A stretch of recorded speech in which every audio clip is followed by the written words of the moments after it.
인생의 고통에 대해 불교에서는 모든 고통에는 그 원인이 있다고 가르친다. 고통의 원인을 단순히 욕망과 집착으로만 보는 것은 적절하지 않다. 고통은 여러 조건이 결합하여 발생하는 것이다.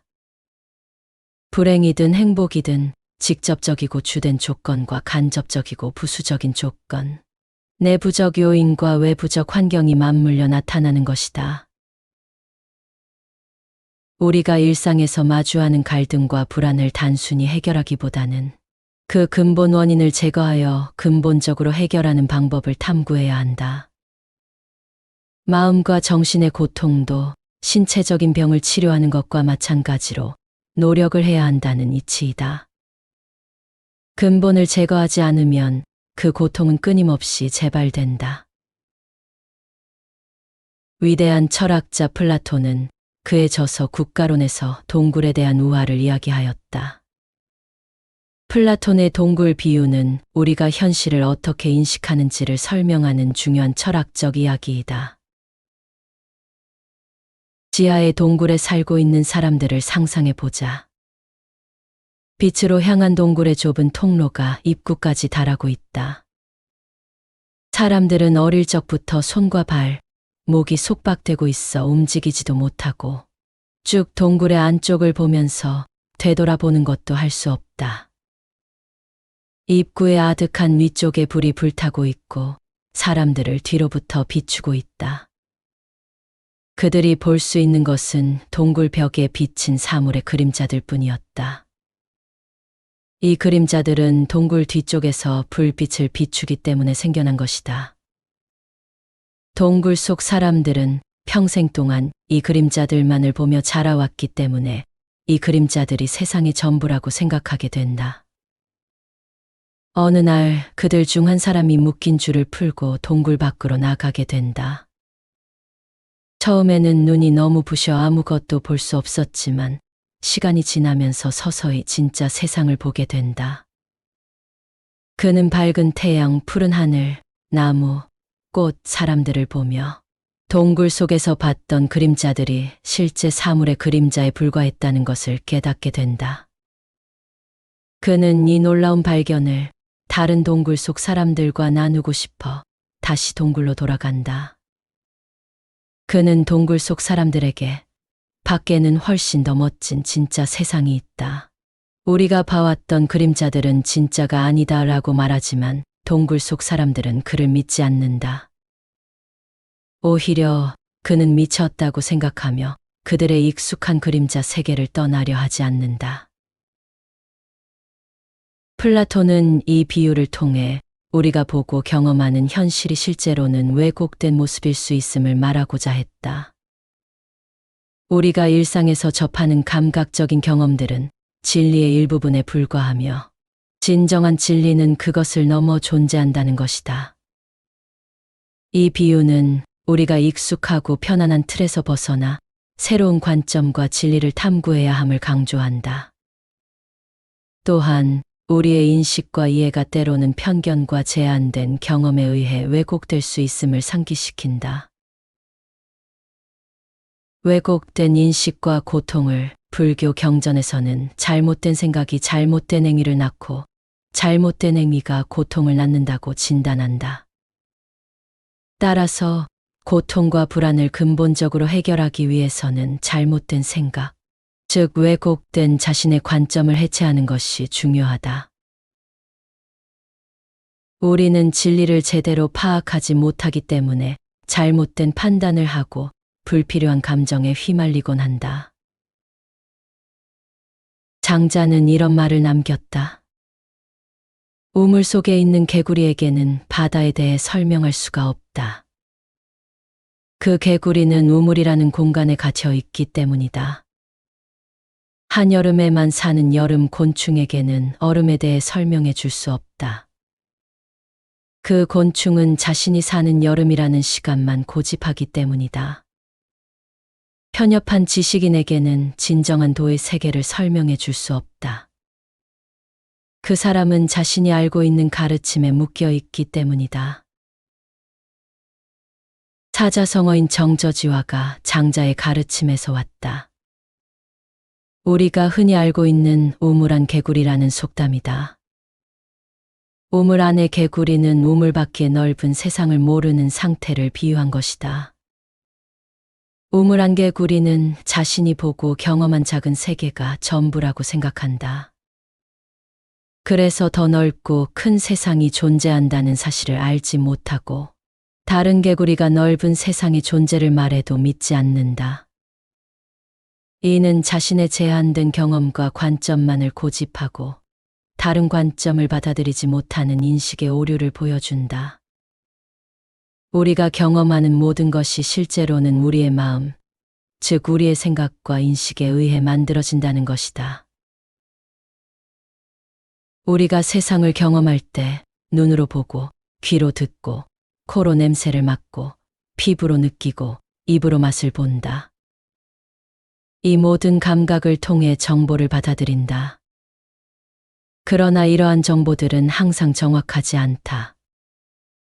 우리의 마음이 이 정보를 어떻게 받아들이고 해석하느냐에 따라 우리의 경험과 생각이 달라지는 것이다. 달리 말하면 우리의 마음이 이러한 감각 정보를 어떻게 처리하느냐에 따라 세상을 다르게 인식할 수 있다는 것이다.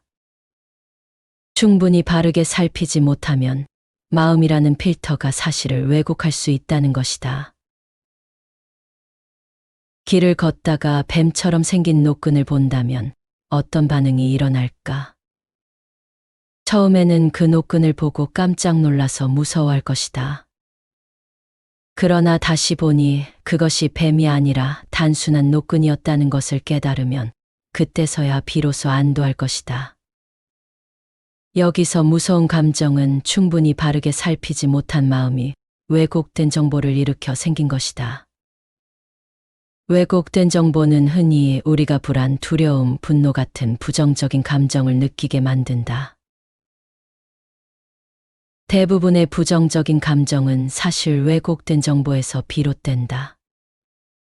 불교에서는 이러한 왜곡된 정보가 무지, 즉 알지 못함에서 비롯된다고 말한다. 고통을 소멸하고 자유와 평온에 이르기 위해서는 모든 존재를 보는 시각을 교정해야 한다. 우리의 생각, 감정, 습관 등은 모두 만들어진 것이며 본래부터 존재하는 것이 아니다. 우리 주변의 집과 자동차, 법과 제도, 문화 등도 모두 여러 조건이 결합하여 만들어진 것이다. 우리가 누군가를 사랑하거나 미워하는 감정, 화를 잘 내거나 참지 못하는 성격 등도 여러 조건이 결합하여 만들어진 것이다. 이러한 것들이 쉽게 변화하지 않는 이유는 우리가 이를 본성이나 습관으로 여기기 때문이다.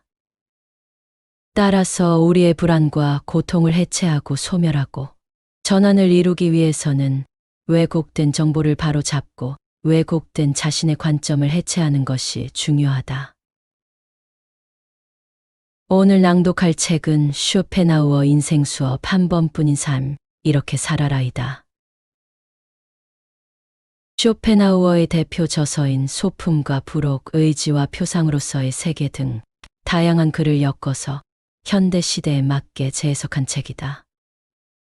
쇼펜하우어의 철학을 통해 많은 사람이 자신의 잘못된 관점을 해체하고 자신의 문제를 근본부터 해결하여 내면의 평화를 찾는데 도움을 얻기를 바란다. 삶이 괴로울 땐 일단 쉬어라. 내가 더없이 미워질 때, 많은 사람이 하루를 마무리하며 또는 어떤 하나의 커다란 프로젝트를 끝내며 반성하는 시간을 갖곤 한다.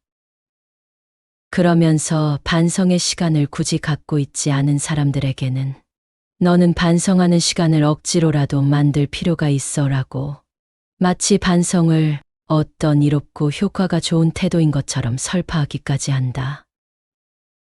반성은 억지로라도 시간을 만들어서 해야 할 만큼 필수적인 일일까? 반성하고 있다는 것, 지난 시간을 되돌아보며 고개를 가로젓고 있다는 것은 다르게 말하면 스스로를 한심한 사람으로 여기고 있다는 뜻이다. 동시에 남을 미워하고 있다는 뜻이 되기도 할 것이다. 사실 반성은 스스로를 혐오하는 행위에 지나지 않는다. 스스로가 한심하게 여겨질 때 사람들은 이전에 뭔가 잘못한 일이 없었는지를 찾으려고 애쓴다. 그러다 나름대로 잘못이라고 생각하는 것 하나를 찾으면 그것만을 파고들며 무턱대고 자신을 추궁하기만 한다. 하지만 그런 행위에는 지금의 내 기분이나 컨디션을 나아지게 만드는 효과도, 미래의 내가 같은 실수를 반복하지 않을 거라는 약속도 없다. 사람은 쉽게 바뀌지 않는 존재이기 때문에 언젠가 어떤 형식으로든 비슷한 실수를 거듭할 것이기 때문이다. 그렇다면 다시 한번 생각해 보자. 당신이 매일 밤 따로 시간을 마련하여 반성을 하는 데에는 과연 어떤 대단한 의미가 있는 것일까? 그럴 바에야 생각을 멈추고 일찍 침대에 몸을 누이는 편이 훨씬 낫다. 마음이 지난 시간을 되돌아보고 있다는 것은 어쩌면 심신에 충분한 휴식이 필요하다는 신호일 수도 있다. 지난 시간이 후회된다면 쉬어라. 쉬는 게 최선이다. 괴롭다면 평소보다 더 깊게 쉬는 것이 유일한 방법이다. 그리고 아침 일찍 눈이 떠진다면 그때 새로운 시작을 결심하고 다시 앞으로 나아가기만 하면 된다. 살고 죽는 문제에 구애받지 말아야 한다. 죽음이 두렵다고 말하는 이에게. 옛 대륙의 한 황제는 늙지도 않고 죽지도 않는 삶을 꿈꿨었다. 그래서 전설로만 전해져 내려오던 늙지 않는 약초를 실제로 찾기 위해 온 대륙을 들쑤신 것은 물론이며 현대에선 인체에 아주 치명적인 물질이라고 모두가 인지하고 있는 수은을 섭취하기까지 했다. 소량 섭취 시 일시적으로 피부가 팽팽해지는 효과가 있어 황제는 이를 불로장생약으로 믿어 매일같이 수은을 먹고 몸에 발랐다. 하지만 그 모든 노력은 그의 젊음을 지켜주지도 죽음으로부터 구해주지도 못했다. 황제는 다른 많은 사람이 그렇듯 채 100년도 되지 않는 기간을 살다가 죽음을 맞았다. 너무 멍청한 이야기 같은가? 역시 옛날 사람들은 야만적이며 무식하다는 생각이 드는가? 하지만 젊음을 유지하고 죽음을 몰아내려는 시도는 몇천 년이 흐른 지금까지도 이어져서 신묘한 힘이 담겨 있다는 엉터리 묘약을 사기꾼으로부터 사서 마시는 사람들은 여전히 있다. 살고 죽는 문제는 스스로 선택할 수 있는 문제이며 원한다면 얼마든지 미룰 수 있고 언젠가는 그렇게 되고 말 거라고 사람들은 믿지만 죽음은 태어남과 함께 쌍을 이루어 이 세상을 찾아온 쌍둥이 같은 존재이다. 삶과 죽음은 본질적으로 차이가 없다. 죽음이 삶을 위태롭게 만들지 않고 삶이 죽음을 비굴하게 만들지 않는다는 말이다. 세상의 아주 작은 일부를 자세히 관찰해 보면 곤충이 알을 낳고 겨울잠에 드는 것, 또는 알을 낳고 그곳에 사체로 남아 봄에 태어날 자식들에게 먹이가 되기를 자처하는 것을 볼 수 있다. 혹자는 그 작고 짧은 순환을 아주 가련하게 생각한다.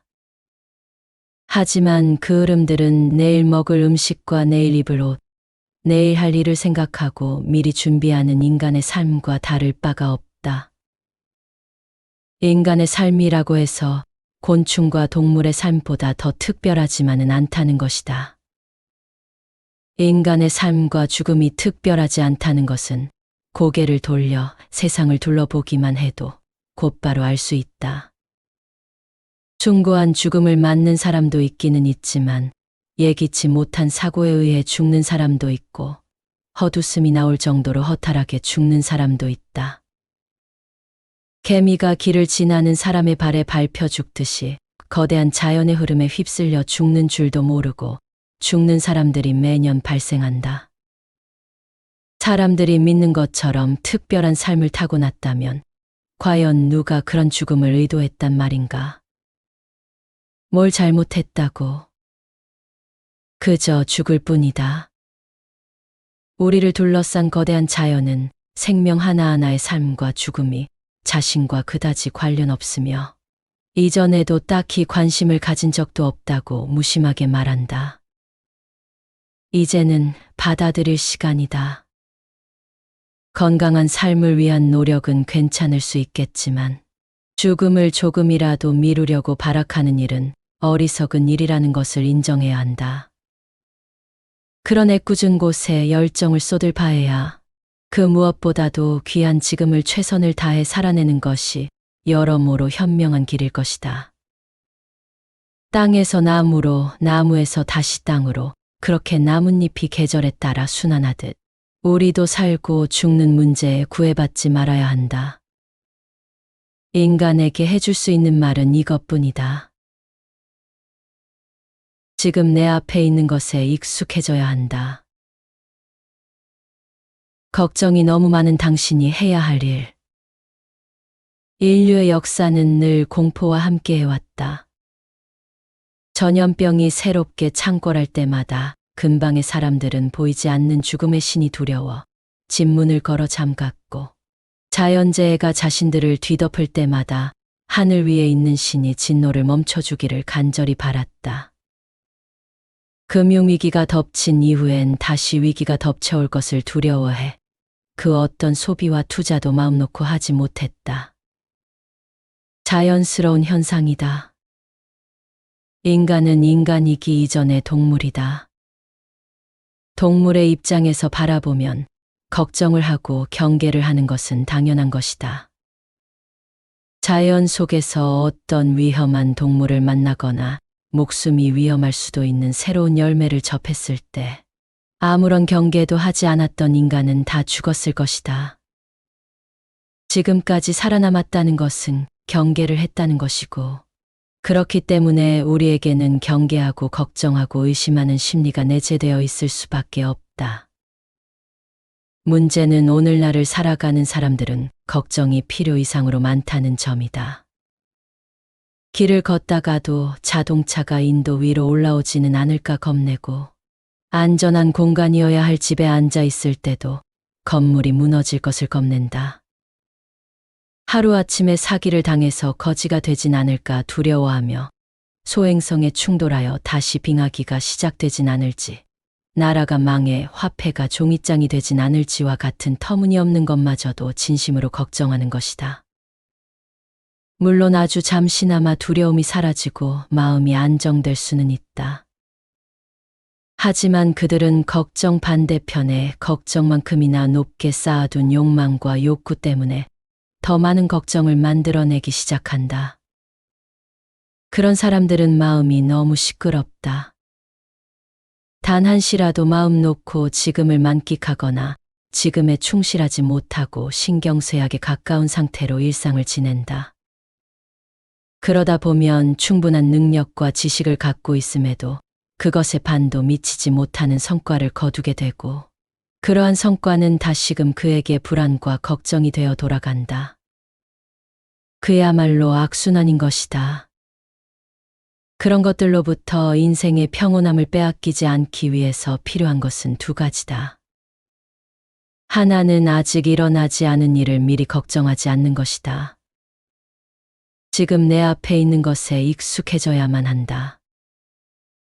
아주 멀리 있거나 일어날 확률이 희박한 것까지 걱정하기엔 마음의 여력이 턱없이 모자라며 생각하는 방식을 뿌리부터 바꿔야만 여생을 조금이나마 더 편안하게 지낼 수 있음을 인정해야 한다. 또 상상력을 필요 이상으로 좋은 쪽에만 발휘하는 것 역시 좋지 않다. 오늘에야말로 복권에 당첨된다면, 이 종목에 투자해서 막대한 수익을 낸다면과 같이 기약도 없는 호재에 기뻐하고 그 상황에서 누릴 것들마저도 미리 생각해 두는 시기다.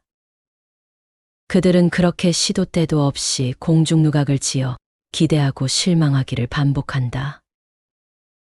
그러한 헛된 기대는 내 마음을 깎아먹는 주범이다.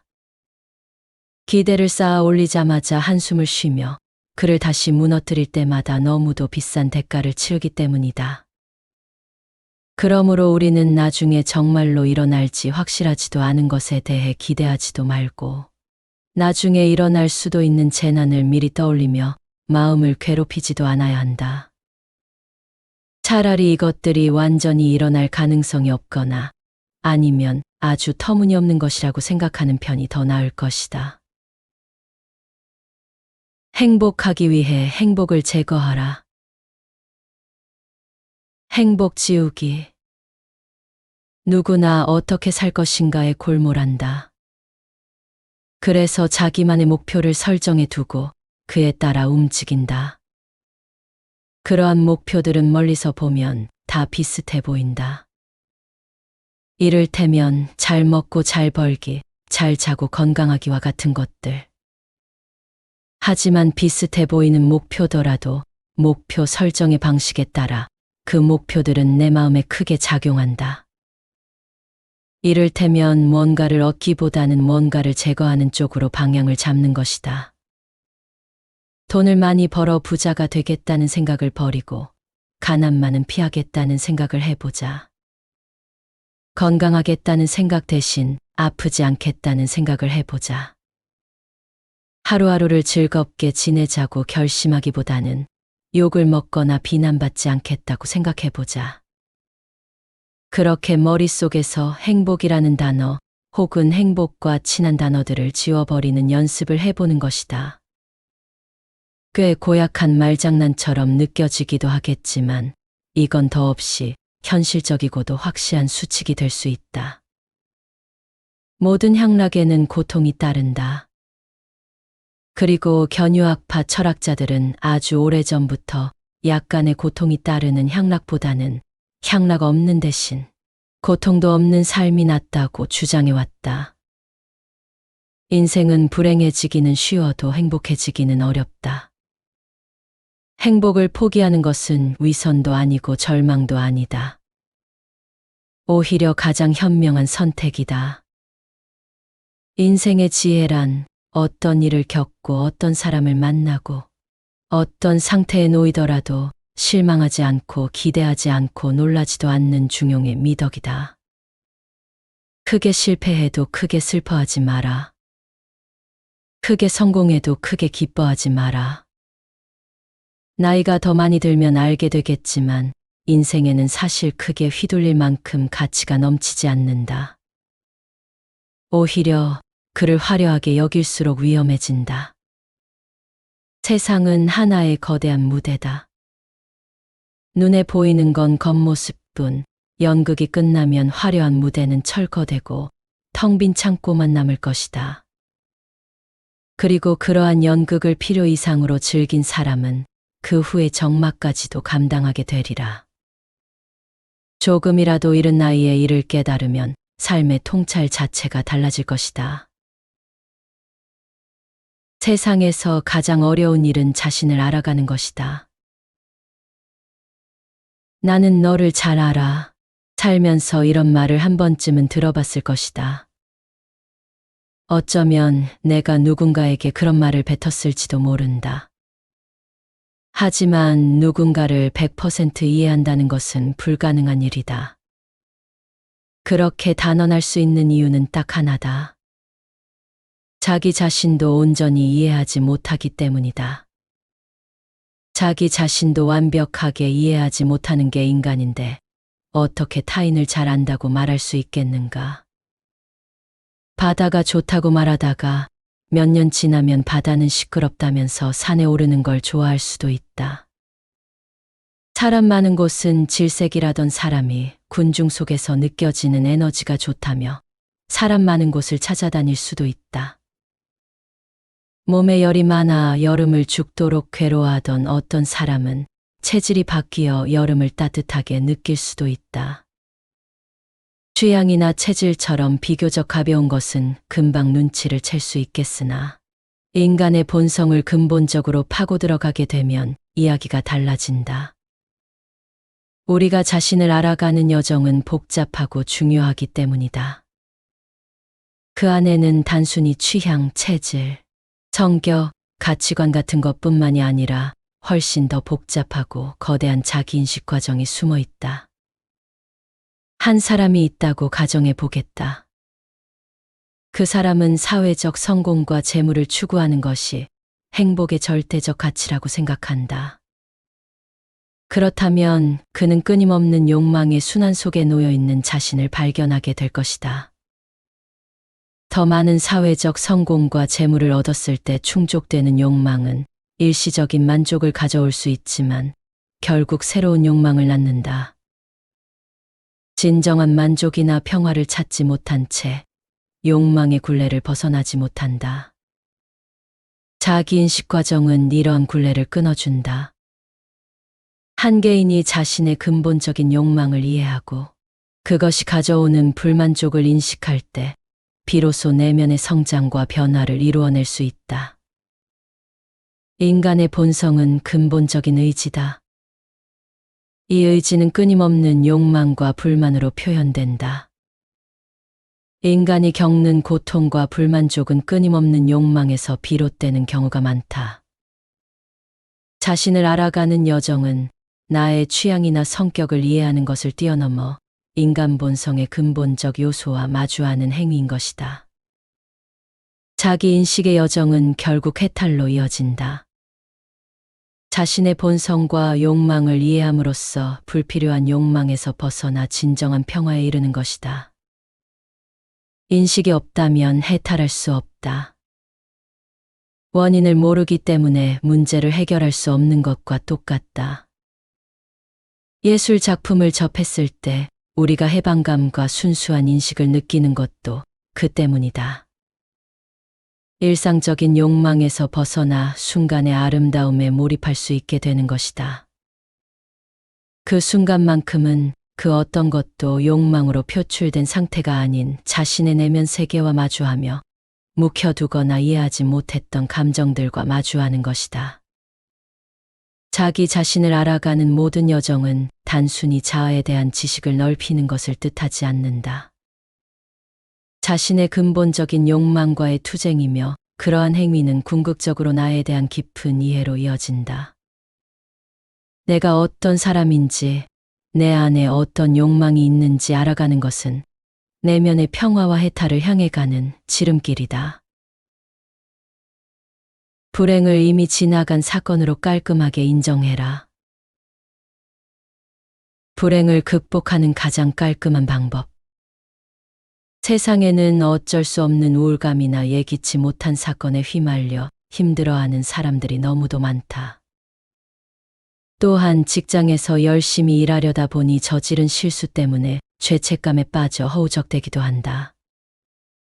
보고서 제출을 잊는다든가 금액과 같은 정보들을 잘못 기입해 회사에 손해를 입혀버리는 바람에 스스로를 쓸모없는 인간이라고 여기며 자책하는 것이다. 그러한 불행들은 사람을 위축시키고 잘할 수 있는 일도 제대로 하지 못하게끔 한다.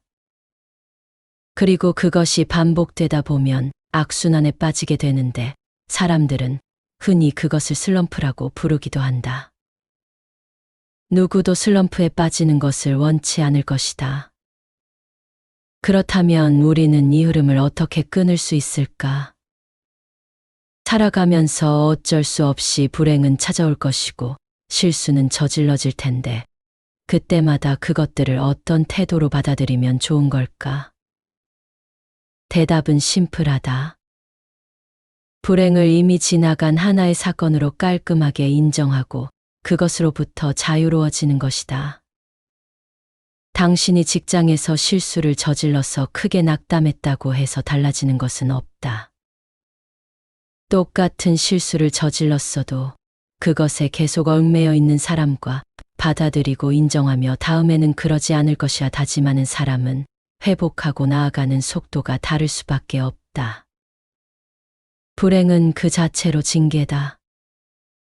불행이 이미 지나갔는데 자기 징계를 반복하는 것은 그 자체로 또 다른 불행을 불러오는 비극이 된다. 명백히 저지른 실수에 대해 변명하거나 축소하거나 미화할 필요는 없다. 깨끗이 인정하고 징계를 받고 우연히 생긴 비극으로 인생의 페이지에 적어둔 뒤 책장을 덮어버리면 그만인 것이다. 물론 이것이 마음처럼 쉽지만은 않겠지만 이와 같이 인정하는 연습을 반복한다면 무엇이든 더 잘 해내는 당신, 무엇으로부터도 쓰러지지 않는 당신이 되어갈 것이다. 하찮은 지금일지라도 가장 찬란했던 과거보다는 우월하다. 가장 비싼 것은 지금이다. 오래된 술집이나 한낮의 공원이 가끔 이상하리 많지 우울하게 느껴지는 것은 그곳에 과거의 망령이 깃들어 있기 때문이다. 귀를 잘 기울여 보면 그곳에는 굉장히 높은 확률로 옛날 얘기를 하는 사람이 있다.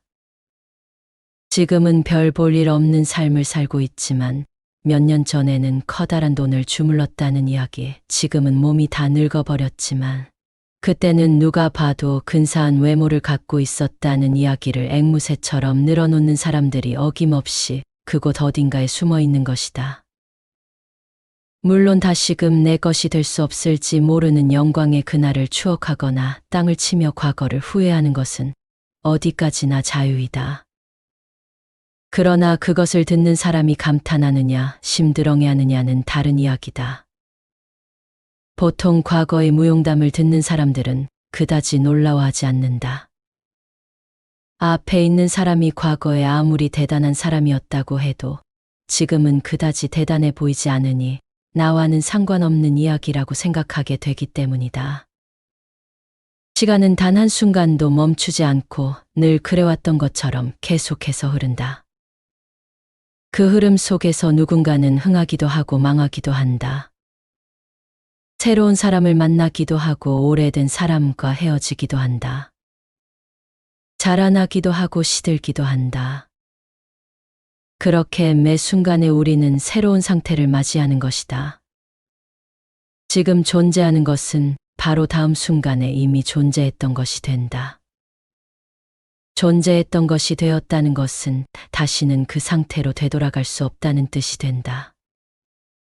그렇기에 아무리 현실에서는 하찮은 현재라도 가장 중요했던 과거보다는 우월한 것이며 현재와 과거의 가치 차이는 없음과 있음의 차이만큼이나 압도적인 것이다. 그러므로 낡은 술집이나 공원에 있는 사람들이 그러한 것처럼 굳이 과거에 얽매일 이유가 절대 없다. 얼마나 과거의 내가 대단한 사람이었든 그것에 도취되어서는 안 되며 과거에 아무리 커다란 잘못을 저지르거나 초라했을지라도 그것을 소중한 현재를 버려가면서까지 비관할 필요는 없다는 말이다. 마찬가지로 다가오지 않은 미래에 대한 불안으로 가장 귀중한 지금을 아무것도 하지 못한 채 과거 속으로 밀어넣고는 후회하고 고통스러워하는 바보가 될 필요도 없다. 살아서 숨 쉬고 있는 이 순간에도 순간은 순식간에 과거의 허상이 되어버리고 있다는 이 진리가 삶을 더욱 허무하게 만들 수도 있겠지만 그건 지금을 어떻게 살아가야 할 것인가를 명확히 정할 수 있을 만큼 자기만의 진리를 깨우친 자에게는 오히려 매 순간을 소중하게 살아가야 하는 우주에서 가장 찬란한 이유가 되어주기도 할 것이다.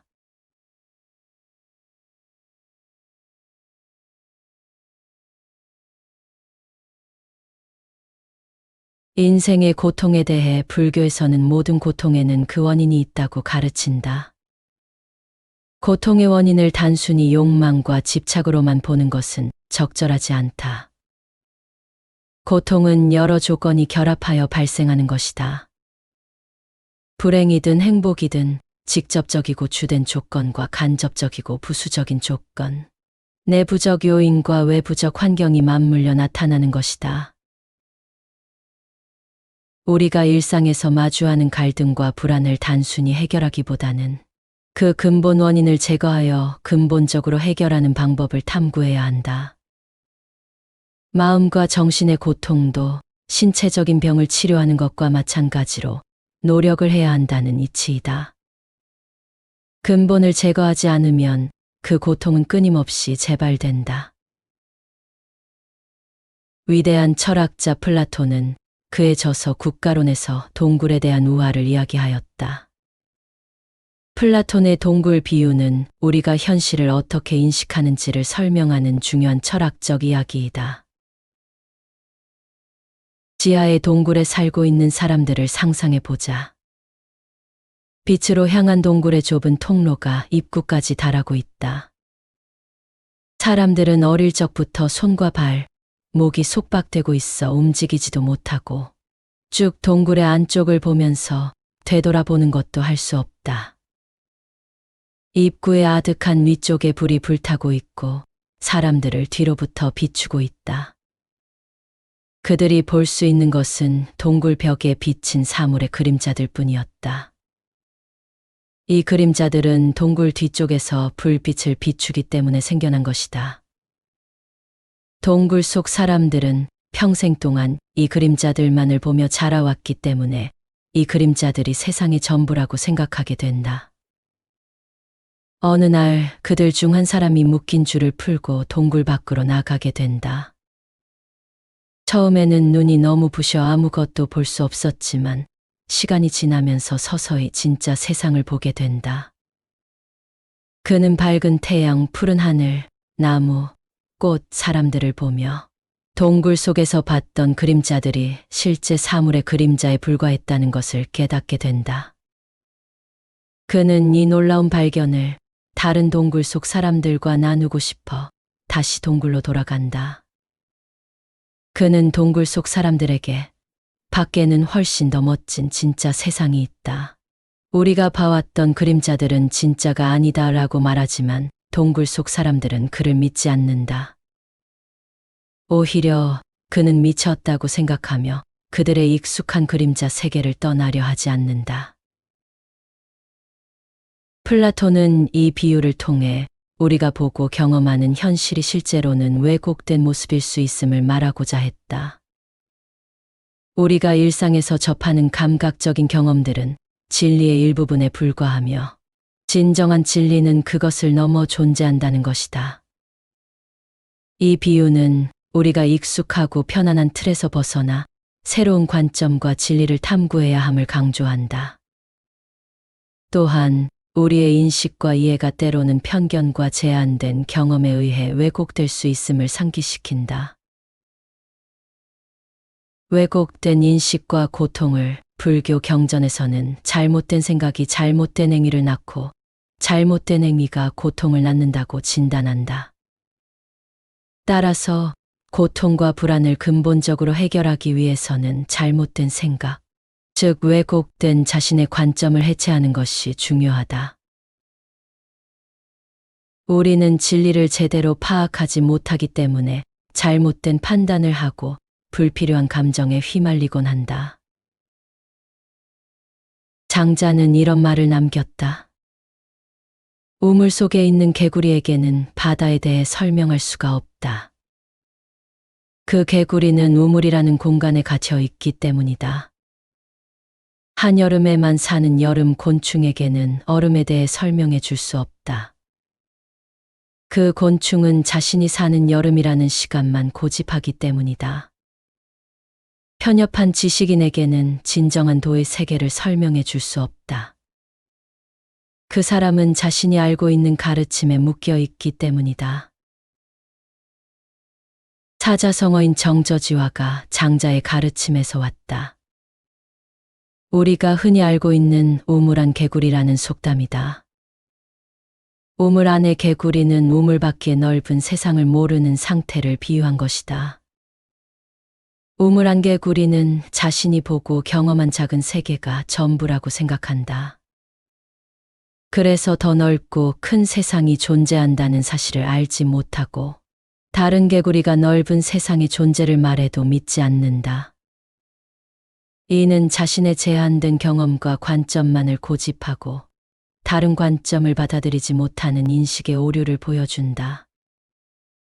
우리가 경험하는 모든 것이 실제로는 우리의 마음, 즉 우리의 생각과 인식에 의해 만들어진다는 것이다.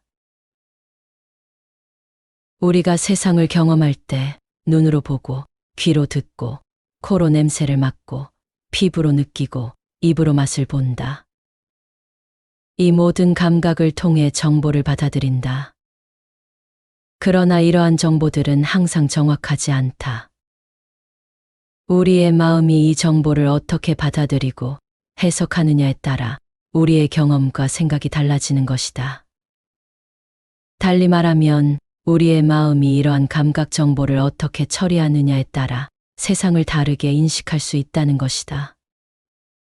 충분히 바르게 살피지 못하면 마음이라는 필터가 사실을 왜곡할 수 있다는 것이다. 길을 걷다가 뱀처럼 생긴 노끈을 본다면 어떤 반응이 일어날까? 처음에는 그 노끈을 보고 깜짝 놀라서 무서워할 것이다. 그러나 다시 보니 그것이 뱀이 아니라 단순한 노끈이었다는 것을 깨달으면 그때서야 비로소 안도할 것이다. 여기서 무서운 감정은 충분히 바르게 살피지 못한 마음이 왜곡된 정보를 일으켜 생긴 것이다. 왜곡된 정보는 흔히 우리가 불안, 두려움, 분노 같은 부정적인 감정을 느끼게 만든다. 대부분의 부정적인 감정은 사실 왜곡된 정보에서 비롯된다. 불교에서는 이러한 왜곡된 정보가 무지, 즉 알지 못함에서 비롯된다고 말한다. 고통을 소멸하고 자유와 평온에 이르기 위해서는 모든 존재를 보는 시각을 교정해야 한다. 우리의 생각, 감정, 습관 등은 모두 만들어진 것이며 본래부터 존재하는 것이 아니다. 우리 주변의 집과 자동차, 법과 제도, 문화 등도 모두 여러 조건이 결합하여 만들어진 것이다. 우리가 누군가를 사랑하거나 미워하는 감정, 화를 잘 내거나 참지 못하는 성격 등도 여러 조건이 결합하여 만들어진 것이다. 이러한 것들이 쉽게 변화하지 않는 이유는 우리가 이를 본성이나 습관으로 여기기 때문이다. 따라서 우리의 불안과 고통을 해체하고 소멸하고 전환을 이루기 위해서는 왜곡된 정보를 바로잡고 왜곡된 자신의 관점을 해체하는 것이 중요하다. 오늘 낭독할 책은 쇼펜하우어 인생 수업 한 번뿐인 삶, 이렇게 살아라이다. 쇼펜하우어의 대표 저서인 소품과 부록, 의지와 표상으로서의 세계 등 다양한 글을 엮어서 현대 시대에 맞게 재해석한 책이다. 쇼펜하우어의 철학을 통해 많은 사람이 자신의 잘못된 관점을 해체하고 자신의 문제를 근본부터 해결하여 내면의 평화를 찾는데 도움을 얻기를 바란다. 삶이 괴로울 땐 일단 쉬어라. 내가 더없이 미워질 때 많은 사람이 하루를 마무리하며 또는 어떤 하나의 커다란 프로젝트를 끝내며 반성하는 시간을 갖곤 한다. 그러면서 반성의 시간을 굳이 갖고 있지 않은 사람들에게는 너는 반성하는 시간을 억지로라도 만들 필요가 있어라고 마치 반성을 어떤 이롭고 효과가 좋은 태도인 것처럼 설파하기까지 한다. 반성은 억지로라도 시간을 만들어서 해야 할 만큼 필수적인 일일까? 반성하고 있다는 것, 지난 시간을 되돌아보며 고개를 가로젓고 있다는 것은 다르게 말하면 스스로를 한심한 사람으로 여기고 있다는 뜻이다. 동시에 남을 미워하고 있다는 뜻이 되기도 할 것이다. 사실 반성은 스스로를 혐오하는 행위에 지나지 않는다. 스스로가 한심하게 여겨질 때 사람들은 이전에 뭔가 잘못한 일이 없었는지를 찾으려고 애쓴다. 그러다 나름대로 잘못이라고 생각하는 것 하나를 찾으면 그것만을 파고들며 무턱대고 자신을 추궁하기만 한다. 하지만 그런 행위에는 지금의 내 기분이나 컨디션을 나아지게 만드는 효과도, 미래의 내가 같은 실수를 반복하지 않을 거라는 약속도 없다. 사람은 쉽게 바뀌지 않는 존재이기 때문에 언젠가 어떤 형식으로든 비슷한 실수를 거듭할 것이기 때문이다. 그렇다면 다시 한번 생각해보자. 당신이 매일 밤 따로 시간을 마련하여 반성을 하는 데에는 과연 어떤 대단한 의미가 있는 것일까? 그럴 바에야 생각을 멈추고 일찍 침대에 몸을 누이는 편이 훨씬 낫다. 마음이 지난 시간을 되돌아보고 있다는 것은 어쩌면 심신에 충분한 휴식이 필요하다는 신호일 수도 있다. 지난 시간이 후회된다면 쉬어라. 쉬는 게 최선이다. 괴롭다면 평소보다 더 깊게 쉬는 것이 유일한 방법이다. 그리고 아침 일찍 눈이 떠진다면 그때 새로운 시작을 결심하고 다시 앞으로 나아가기만 하면 된다. 살고 죽는 문제에 구애받지 말아야 한다. 죽음이 두렵다고 말하는 이에게 옛 대륙의 한 황제는 늙지도 않고 죽지도 않는 삶을 꿈꿨었다. 그래서 전설로만 전해져 내려오던 늙지 않는 약초를 실제로 찾기 위해 온 대륙을 들쑤신 것은 물론이며 현대에선 인체에 아주 치명적인 물질이라고 모두가 인지하고 있는 수은을 섭취하기까지 했다. 소량 섭취 시 일시적으로 피부가 팽팽해지는 효과가 있어 황제는 이를 불로장생약으로 믿어 매일같이 수은을 먹고 몸에 발랐다. 하지만 그 모든 노력은 그의 젊음을 지켜주지도 죽음으로부터 구해주지도 못했다. 황제는 다른 많은 사람이 그렇듯 채 100년도 되지 않는 기간을 살다가 죽음을 맞았다. 너무 멍청한 이야기 같은가? 역시 옛날 사람들은 야만적이며 무식하다는 생각이 드는가? 하지만 젊음을 유지하고 죽음을 몰아내려는 시도는 몇천 년이 흐른 지금까지도 이어져서 신묘한 힘이 담겨 있다는 엉터리 묘약을 사기꾼으로부터 사서 마시는 사람들은 여전히 있다. 살고 죽는 문제는 스스로 선택할 수 있는 문제이며 원한다면 얼마든지 미룰 수 있고 언젠가는 그렇게 되고 말 거라고 사람들은 믿지만 죽음은 태어남과 함께 쌍을 이루어 이 세상을 찾아온 쌍둥이 같은 존재이다. 삶과 죽음은 본질적으로 차이가 없다. 죽음이 삶을 위태롭게 만들지 않고 삶이 죽음을 비굴하게 만들지 않는다는 말이다. 세상의 아주 작은 일부를 자세히 관찰해 보면 곤충이 알을 낳고 겨울잠에 드는 것 또는 알을 낳고 그곳에 사체로 남아 봄에 태어날 자식들에게 먹이가 되기를 자처하는 것을 볼 수 있다.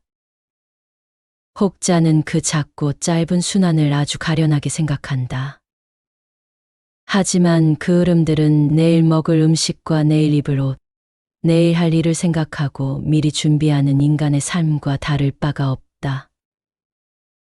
인간의 삶이라고 해서 곤충과 동물의 삶보다 더 특별하지만은 않다는 것이다.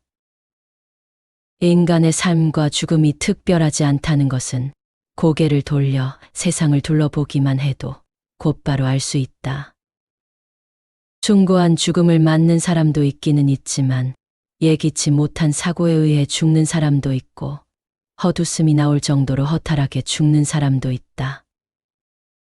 개미가 길을 지나는 사람의 발에 밟혀 죽듯이 거대한 자연의 흐름에 휩쓸려 죽는 줄도 모르고 죽는 사람들이 매년 발생한다.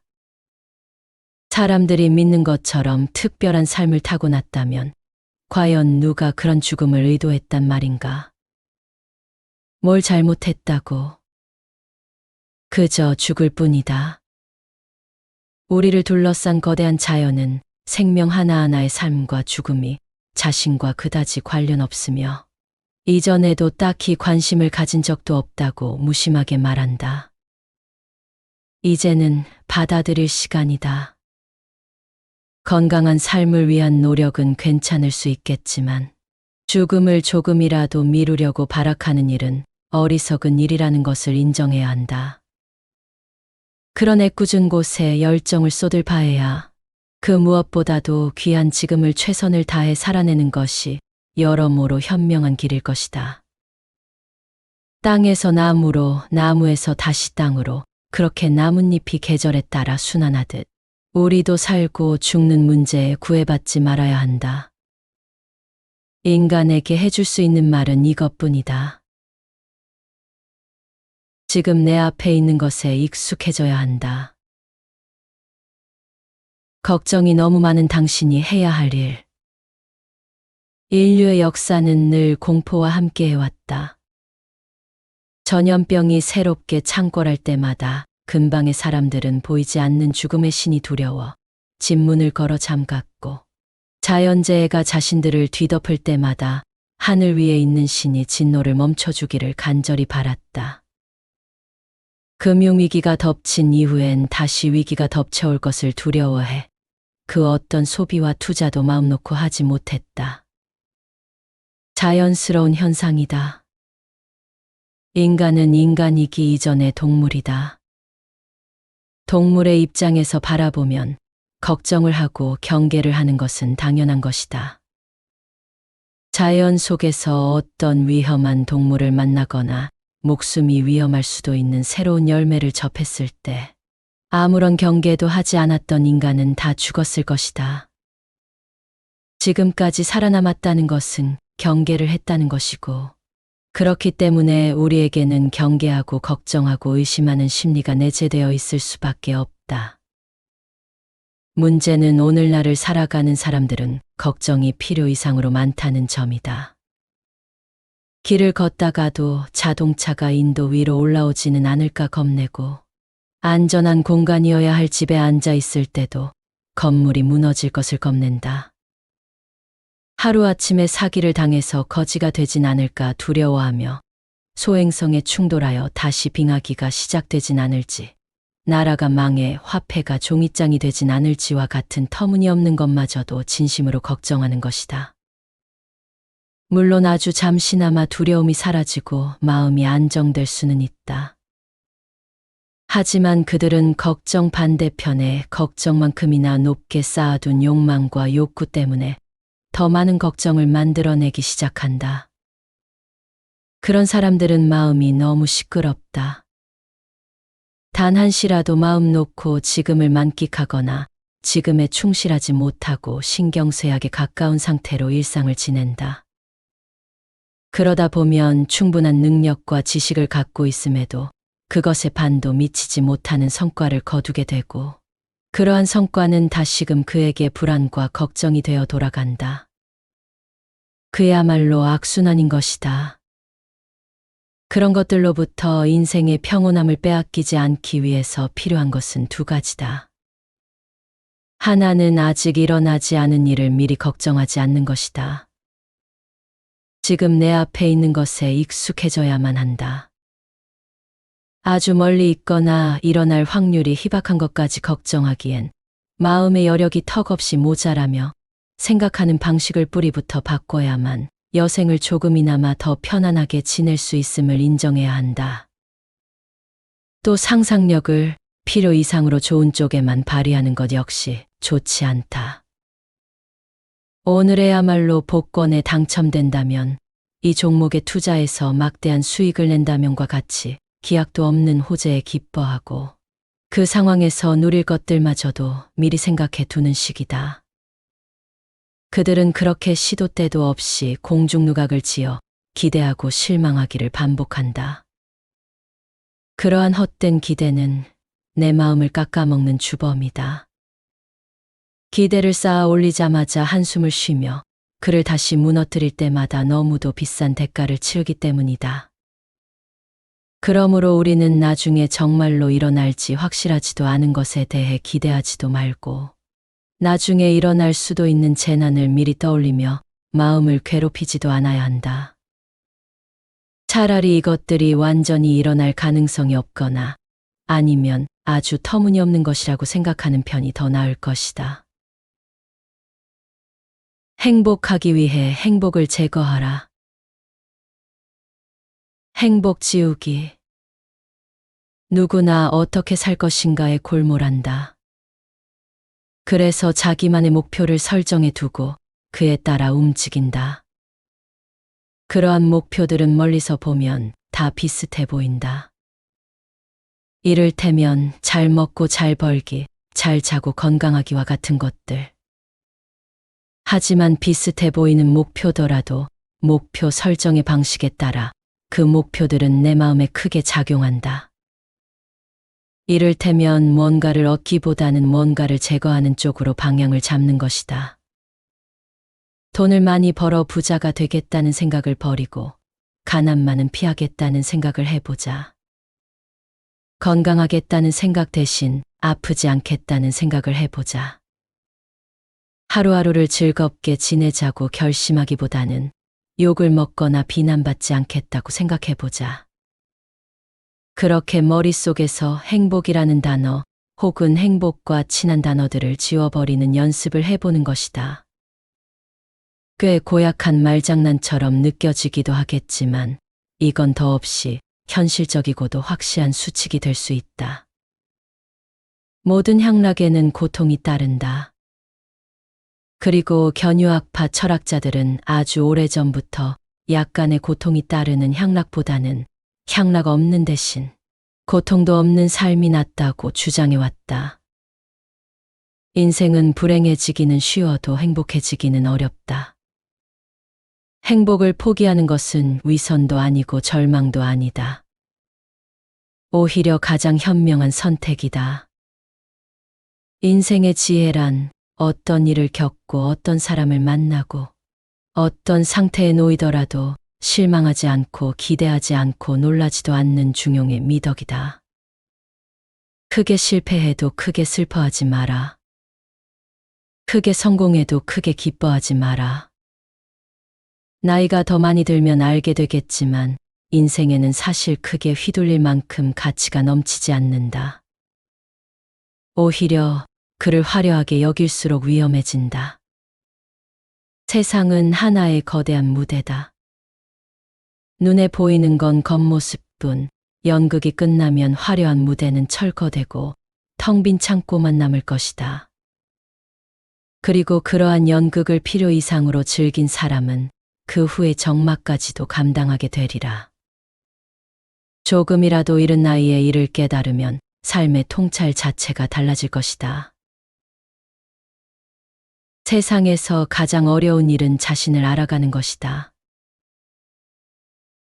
나는 너를 잘 알아. 살면서 이런 말을 한 번쯤은 들어봤을 것이다.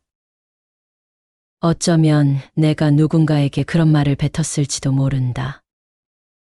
하지만 누군가를 100% 이해한다는 것은 불가능한 일이다. 그렇게 단언할 수 있는 이유는 딱 하나다. 자기 자신도 온전히 이해하지 못하기 때문이다. 자기 자신도 완벽하게 이해하지 못하는 게 인간인데 어떻게 타인을 잘 안다고 말할 수 있겠는가? 바다가 좋다고 말하다가 몇 년 지나면 바다는 시끄럽다면서 산에 오르는 걸 좋아할 수도 있다. 사람 많은 곳은 질색이라던 사람이 군중 속에서 느껴지는 에너지가 좋다며 사람 많은 곳을 찾아다닐 수도 있다. 몸에 열이 많아 여름을 죽도록 괴로워하던 어떤 사람은 체질이 바뀌어 여름을 따뜻하게 느낄 수도 있다. 취향이나 체질처럼 비교적 가벼운 것은 금방 눈치를 챌 수 있겠으나 인간의 본성을 근본적으로 파고 들어가게 되면 이야기가 달라진다. 우리가 자신을 알아가는 여정은 복잡하고 중요하기 때문이다. 그 안에는 단순히 취향, 체질, 성격, 가치관 같은 것뿐만이 아니라 훨씬 더 복잡하고 거대한 자기인식 과정이 숨어 있다. 한 사람이 있다고 가정해 보겠다. 그 사람은 사회적 성공과 재물을 추구하는 것이 행복의 절대적 가치라고 생각한다. 그렇다면 그는 끊임없는 욕망의 순환 속에 놓여 있는 자신을 발견하게 될 것이다. 더 많은 사회적 성공과 재물을 얻었을 때 충족되는 욕망은 일시적인 만족을 가져올 수 있지만 결국 새로운 욕망을 낳는다. 진정한 만족이나 평화를 찾지 못한 채 욕망의 굴레를 벗어나지 못한다. 자기인식 과정은 이러한 굴레를 끊어준다. 한 개인이 자신의 근본적인 욕망을 이해하고 그것이 가져오는 불만족을 인식할 때 비로소 내면의 성장과 변화를 이루어낼 수 있다. 인간의 본성은 근본적인 의지다. 이 의지는 끊임없는 욕망과 불만으로 표현된다. 인간이 겪는 고통과 불만족은 끊임없는 욕망에서 비롯되는 경우가 많다. 자신을 알아가는 여정은 나의 취향이나 성격을 이해하는 것을 뛰어넘어 인간 본성의 근본적 요소와 마주하는 행위인 것이다. 자기 인식의 여정은 결국 해탈로 이어진다. 자신의 본성과 욕망을 이해함으로써 불필요한 욕망에서 벗어나 진정한 평화에 이르는 것이다. 인식이 없다면 해탈할 수 없다. 원인을 모르기 때문에 문제를 해결할 수 없는 것과 똑같다. 예술 작품을 접했을 때 우리가 해방감과 순수한 인식을 느끼는 것도 그 때문이다. 일상적인 욕망에서 벗어나 순간의 아름다움에 몰입할 수 있게 되는 것이다. 그 순간만큼은 그 어떤 것도 욕망으로 표출된 상태가 아닌 자신의 내면 세계와 마주하며 묵혀두거나 이해하지 못했던 감정들과 마주하는 것이다. 자기 자신을 알아가는 모든 여정은 단순히 자아에 대한 지식을 넓히는 것을 뜻하지 않는다. 자신의 근본적인 욕망과의 투쟁이며 그러한 행위는 궁극적으로 나에 대한 깊은 이해로 이어진다. 내가 어떤 사람인지, 내 안에 어떤 욕망이 있는지 알아가는 것은 내면의 평화와 해탈을 향해 가는 지름길이다. 불행을 이미 지나간 사건으로 깔끔하게 인정해라. 불행을 극복하는 가장 깔끔한 방법. 세상에는 어쩔 수 없는 우울감이나 예기치 못한 사건에 휘말려 힘들어하는 사람들이 너무도 많다. 또한 직장에서 열심히 일하려다 보니 저지른 실수 때문에 죄책감에 빠져 허우적대기도 한다.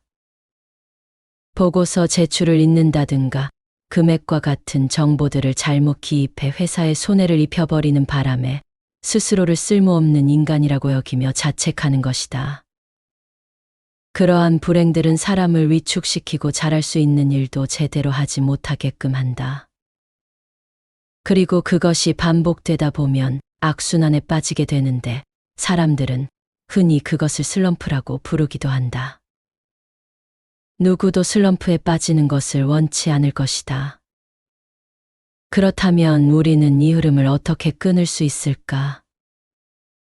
살아가면서 어쩔 수 없이 불행은 찾아올 것이고 실수는 저질러질 텐데 그때마다 그것들을 어떤 태도로 받아들이면 좋은 걸까? 대답은 심플하다. 불행을 이미 지나간 하나의 사건으로 깔끔하게 인정하고 그것으로부터 자유로워지는 것이다. 당신이 직장에서 실수를 저질러서 크게 낙담했다고 해서 달라지는 것은 없다.